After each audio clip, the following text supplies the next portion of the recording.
This is Jacqueline with Sound Body Wisdom. Welcome. In the last episode, we explored how and why our inner and outer worlds are connected and the way that they mutually influence one another, and why the skills of awareness, kindness, and curiosity are essential for investing in our growth.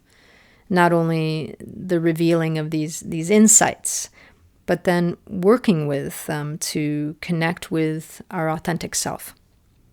We study our details and our patterns, and we learn about why we think, feel, and act the ways that we do. In this episode, I'm really excited.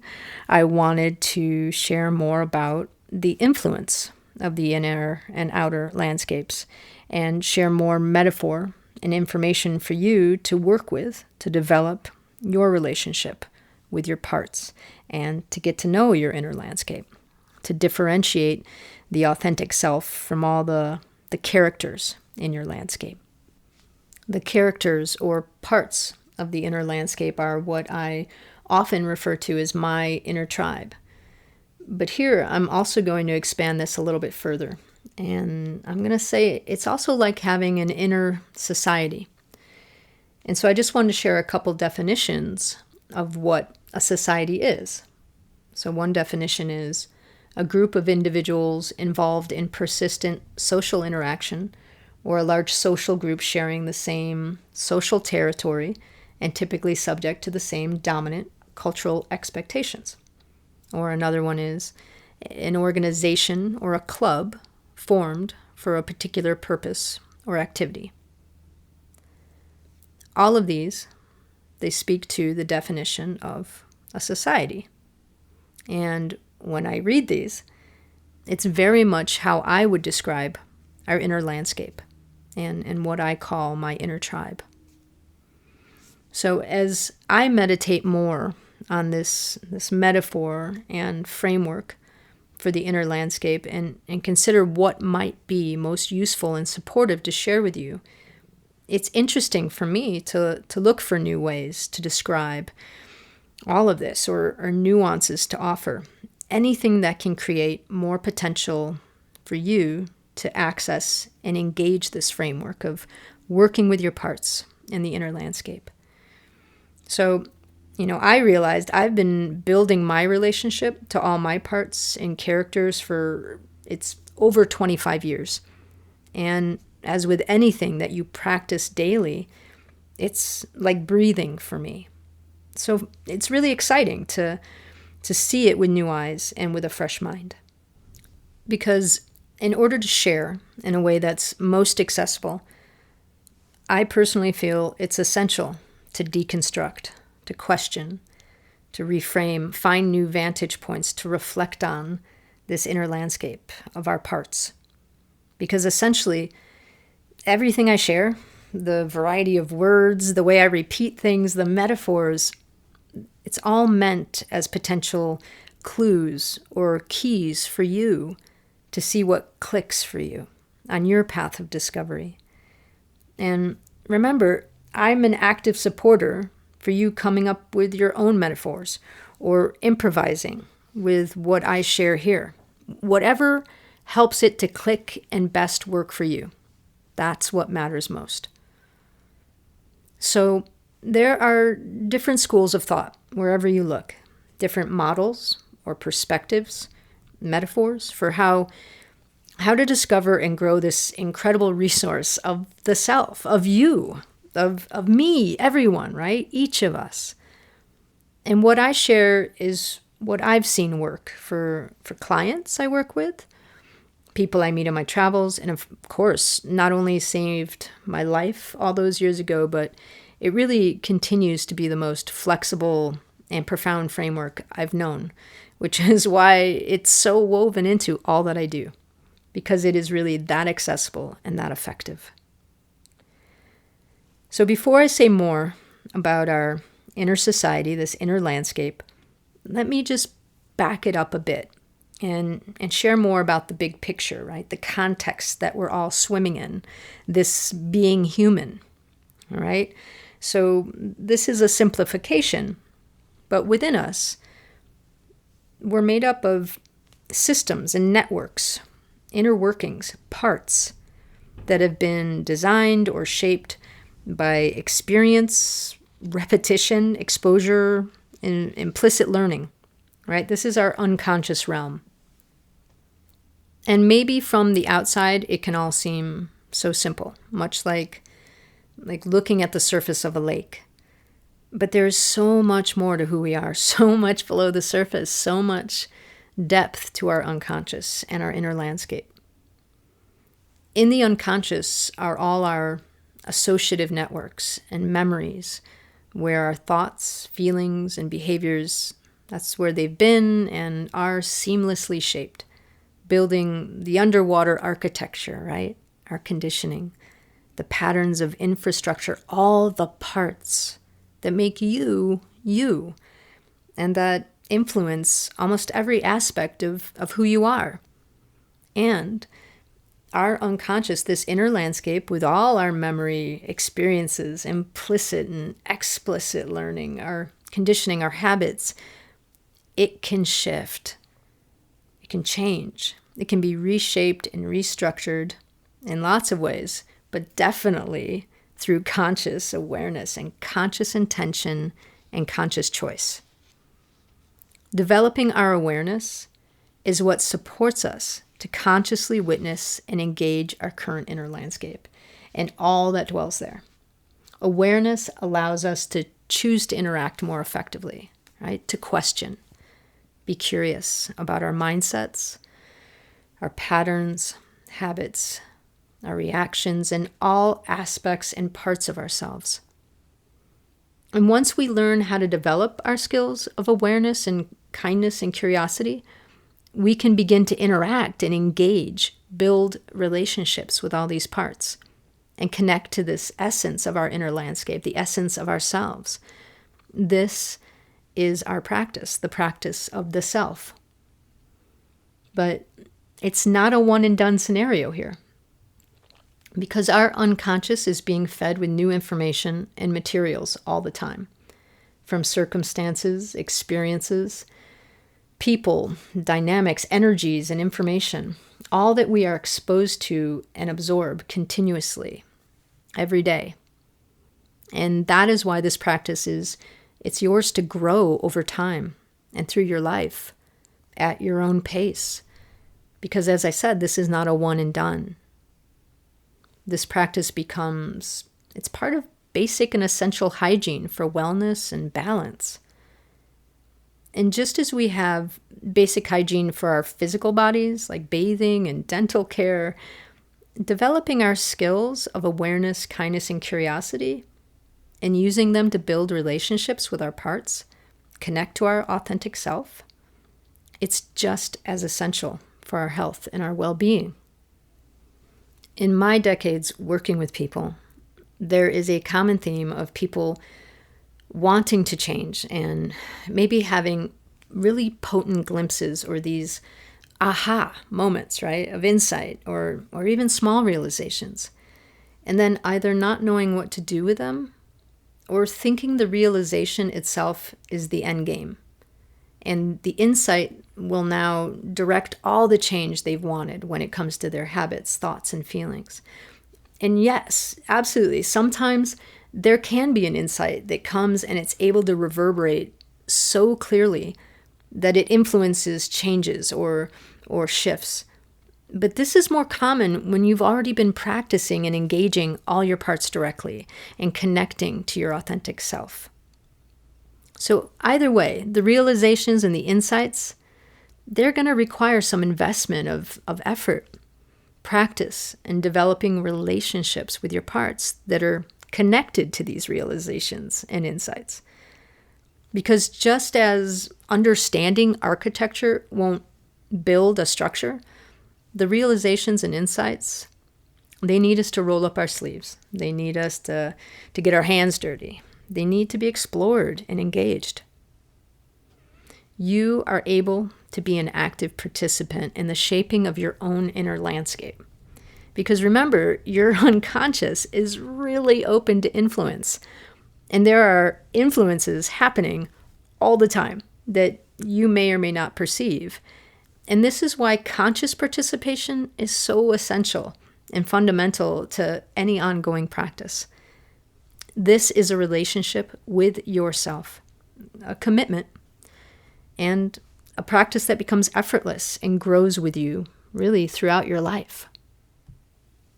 And it's important to note that in gathering insights, developing our awareness, kindness, and curiosity, and our relationship to our inner landscape, with this intention to create change, we have to understand that some change cannot be built on the existing beliefs and mindsets or the infrastructure. That new ground will sometimes need to be cultivated to have new growth. We have to study ourselves, get to know our parts, listen, and learn. Learn what's underlying that which we seek to change. It's like a treasure hunt. It's experimentation. It is trial and error. It is the practice. And it reminds me of a quote. There's an author, Robert Pirsig. He wrote a book I read when I was younger that had a profound impact on me. And he said, quote, "If a factory is torn down, but the rationality that produced it is left standing, then the rationality will simply produce another factory. If a revolution destroys a government, but the patterns of thought that produced the government are left intact, then those patterns will repeat themselves." And so that's how it is with each of us. We all have an inner landscape, our conditioning, the shape of us. And we have this amazing way we learn unconsciously, and it's a big part of what creates who we are. We're wired to learn by experience, perception, to absorb information and ideas invisibly, to have these really efficient systems that run behind the scenes. This is part of what's really incredible about us, that these systems of thought, emotion, and behavior, they can run independently without conscious involvement. We can run on autopilot for the most part. And this may or may not work sort of okay, to varying degrees for different people. But if you're listening to this podcast, you're likely interested in learning about consciously engaging your skills and yourself. And in order to do this, we need to listen and engage our inner landscape, because we are sponges and we've been learning and being shaped since birth. We have learned both consciously and unconsciously. We've perceived information. We've interpreted experiences. We've learned from dynamics around us, the energy of a person or place, from body language, verbal language, emotions. We form beliefs, mindsets, and see things through the lenses of all of this, then building on what we've learned, and often not questioning what we believe or our habits, and then even interpreting new information as affirming the current beliefs or habits, even when that new information could be interpreted many different ways. Then even during our sleep, our unconscious is processing and sorting data, information, content inspired from our day or collected over a lifetime. So we have this gift, an amazing ability to shape and reshape ourselves.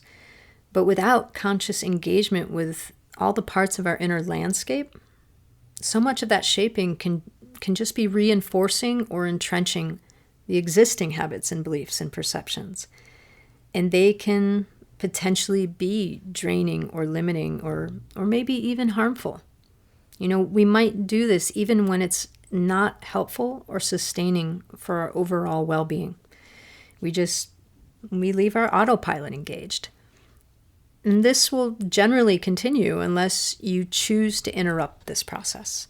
Or in some instances, there can be an unexpected life event that happens, and you're literally thrust into the depths, right? Unable to turn away from questioning and knowing that intentional change needs to happen. Again, there's an infinite amount of nuance and conditioning that exists in the unconscious, our inner landscape. And my intention here is to share enough of the possibilities that you can find your access points and how you can relate so that you can make your practice your own. And whether your insights and realizations come spontaneously, perhaps inspired by a circumstance or through cultivating your skill of awareness, you'll need to engage these insights and clues further in order to explore your inner landscape, to get to know your parts, to understand what inspires and influences your thoughts, emotions, and behaviors, and then get to connect with your authentic self. So by now, whether in this episode alone or through listening or reading my work, you can see that there's this continual and consistent thread of what I share, of cultivating your skills, of awareness, kindness, and curiosity, and using them to get to know your inner landscape, to build connection and relationships with all your different parts. So let's talk more about parts and what I call the inner tribe, or can be thought of as our inner society. As we can now see, we are developing a wide network of parts or members of our inner society throughout our lives. So when we talk about parts of us, it's no wonder we each have a really diverse population within us. And we know these parts they're likely connected to maybe a memory or experience, or perhaps they're even emerging from another part's beliefs. But for whatever reason, and however they formed or arrived, they have a voice, or maybe a need, or they might exert an influence, or perhaps they create an internal tension, or maybe a noise. But not all parts cause disruption or noise. Some parts of us might keep a quiet distance, or they might create just a small energy drain, just trying to hide themselves away. Or other parts might eagerly be waiting for an invitation to connect with the whole or to the self. Some parts are neutral, and there are actually other parts actively trying to help and are witnesses and guides there to help you connect to the self. Having our parts connected, it alleviates drain on our whole system. Synthesis and cohesion with our parts, it allows for more energy to be generated because parts are working together. They're collaborating instead of a tug of war or expending energy just keeping parts separate or maybe squashed. That chaos and disconnection, it drains. Cohesion creates a nourishing system that can thrive. And so you learn about your parts through awareness, kindness, and curiosity. You ask questions, you have conversations, you make dates, you build relationships, you mediate, collaborate, and you listen. Because the underlying wisdom here is that each part is welcome. Each part of you is welcome. Some may need guidance or maybe even boundaries during this process, but all are welcome. And I know that can be a tough concept for people because we're steeped in a culture where it's generally acceptable to have an us and them mentality, where not everyone is welcome, and we're often perpetuating judgments about people around us. But the key here in our inner society is to not mirror the external society. It is to work with an entirely different paradigm, a paradigm of curiosity and kindness, an inner world where judging and a punitive mindset is just not present. It's a place of acceptance, a society with an absence of violence and isolation and force, an absence of capitalizing at any cost. It's an inner society of connection, cohesion, collaboration. At the heart of your inner society is your wise and expansive self. It's not a part or a compartmentalization. It's a vast presence that isn't hooked into any narrow perspective. It's just an expansive care and clarity for the whole of your inner society, the whole of you and all your parts. The wise, expansive self is really just pure and authentic you, essence of unconditioned love. And it is broad-hearted perspective without any limitations of a single part or a group of parts or any one experience or conditioning.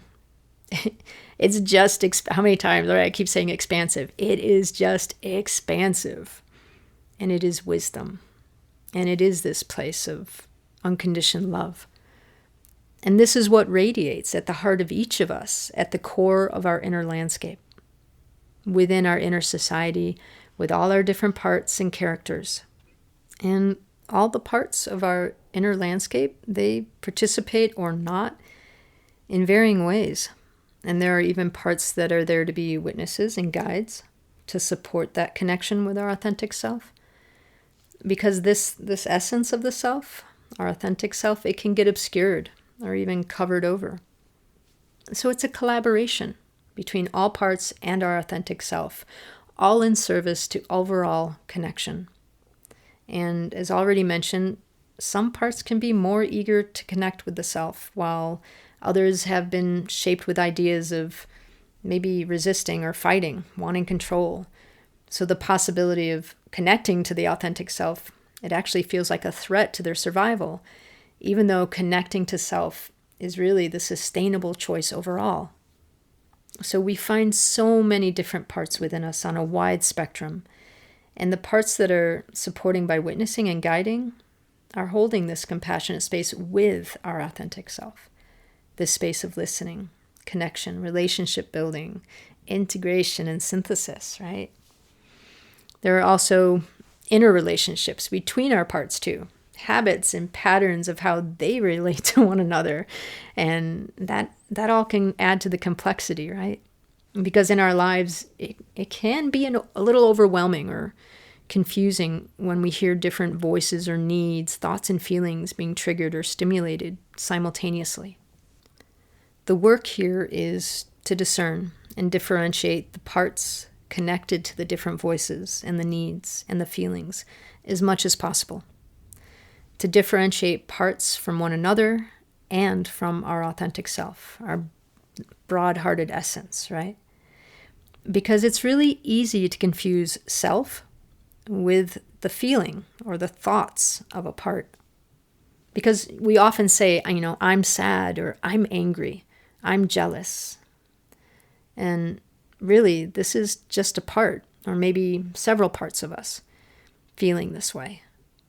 So when we differentiate ourself from the parts, we have more flexibility, we have more clarity and access to engage the parts and to connect them with the whole. And not all parts need something specific. Some just need to be seen or acknowledged, feel connected. Again, it's about relationships, listening, and collaboration. Some are disruptive and loud because they want something, or sometimes just because that's what they learned to do. They might not even know why. So there are so many descriptions or scenarios that are possible for all the variety of parts or characters within us. And the practice it's to listen and to get to know them. Get to know your parts and their unique voices. And we do this by using our awareness to notice qualities or details about our thoughts, our emotions, our habits, our internal chatter, and more, right? For example, maybe you have a sense of sadness when you have a certain thought, or maybe you feel defensive in particular situations. You feel this consistent sense of ease in other situations, or maybe you tend to avoid X, Y, or Z in your life, even when you're saying that you want to move towards those things. Maybe your inner chatter, it kicks in more at some times than others. Perhaps anxiety kicks in around the same time you have a certain memory. Or maybe you feel excited when you think about certain things. So all of this sounds very basic, but they are. It's every day. These are just examples that you can then use as a springboard and work with. Each of these gives you an idea about the qualities or the details your awareness can help you see, the patterns, and then you practice staying present with them. We then bring our curiosity and kindness to what we notice. Curiosity and kindness are how we connect and develop relationships to these thoughts, these feelings, these experiences, because each of them are connected to our parts, some member of our inner society. So the work here is to first differentiate the parts at play through awareness, then utilize curiosity and kindness to connect with them individually. And we need to understand that they're a part of the whole, that while we're listening to an individual part of us, they don't exist in isolation. Everything and every part is relational and part of the whole in the ever-changing, ever-becoming you. And if you recall back to the beginning of the episode, we talked about how our inner landscape and the outer world, they influence one another. There's a feedback loop and a reflecting one into the other. Our personal beliefs, our thoughts, our mindsets, emotions, they create our personal matrix, right? The layout of our inner landscape. And it is through our inner landscape that we see and experience people, the outside world, and even parts of ourselves. And societal beliefs about what should be valued most, or what it means to be human, or what's the purpose of life, what's most important, these are deeply entrenched and reflected into our inner landscape. The exchange or the reciprocity of these influences can often be invisible, as they're simply adopted, right? They're accepted and absorbed sort of in bulk across the board, generation after generation. And these adopted beliefs they're generally unquestioned, right? They're woven into, quote, reality, and therefore they are established as being reality. So we have the outside world exerting, its influence and imposing these less than sustainable dynamics of force or isolation, these less than mentalities, these punitive approaches, or the have more perspectives. Dynamics that are counter to really our essence of connection, collaboration, kindness, cohesion, this vibrance. And like a crystal whose many faceted shape it's actually created by a combination of external surface forces or surface pressures against the material of the crystal itself. That's how the facets of the crystal are shaped. So we're like the crystal.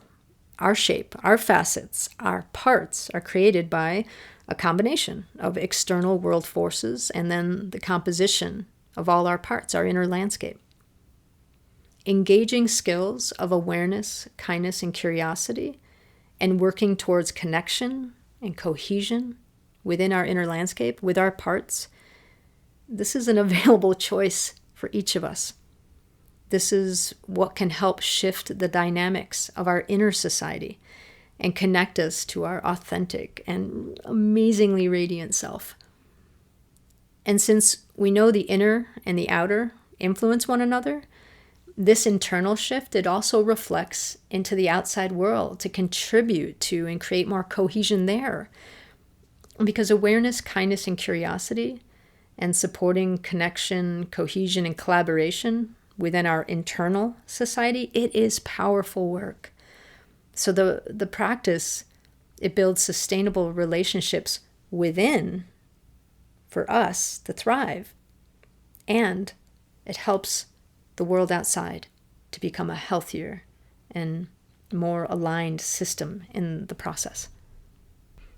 So let's start with ourselves and work towards a cohesive inner society with all our parts collaborating, connected to our radiant, authentic self. And starting with ourselves, what that means is we start with this practice of the self. And that's, developing our skills of awareness, kindness, and curiosity. Then using these skills to differentiate self and parts. And connecting with our authentic self as we build relationships and cohesion with all parts of us. And then we remind ourselves that what we are building and creating internally can feel awkward at times because it's a different dynamic from the dynamics in the outside world and some habits that we've learned. But as we develop our practice, our awareness, our kindness and curiosity, our connection to our authentic self, and this space of cohesion, you'll see a difference in how you feel, how you think, and how you act. You'll notice you have more energy in the face of challenges, more breath where there was overwhelm, a sense of calm in the midst of the unknown, more clarity where there had been confusion, and more choice in times where you previously maybe felt triggered. The practice of the self is yours to begin at any time and at your own pace. Awareness, kindness, and curiosity, they're accessible to all of us. Our inner landscape is accessible to all of us. Our parts and authentic self, they are right here, right now, within us. So do you have 15 minutes a day? Do you have 5 minutes a day? How do you want to begin? A great place to start is setting aside some intentional time each day. Because again, it's like essential hygiene. And I would say start with your awareness because it's foundational in how it supports your overall practice of the self, and the other skills of kindness and curiosity build upon it. In my book, Touching the Invisible, it's filled with exercises and examples for developing your practice and these skills. So you can find exercises there. And as you develop your skills, you begin to utilize them during the intentional time that you set aside, but also just naturally throughout your day. You'll notice that your skills begin to perpetuate and fuel one another. And you can also work with me one-on-one, which is not a sales pitch, but rather an invitation or a reciprocity of investment. Because now, more than ever, we need each of us investing in cohesion and connection within our inner landscapes. So if you want to work with me, you can get in touch through my website, soundbodywisdom.com, and I'm happy to connect. But either way, I am here cheering you on. I'm cheering us all on as we do this practice of the self, creating an inner landscape with more nourishment, cohesion, connection, balance, and vibrance, connecting to our parts and our authentic, wise, amazing, expansive self. So as always, thanks for spending this time with me. This has been Jacqueline with Sound Body Wisdom. Take good care.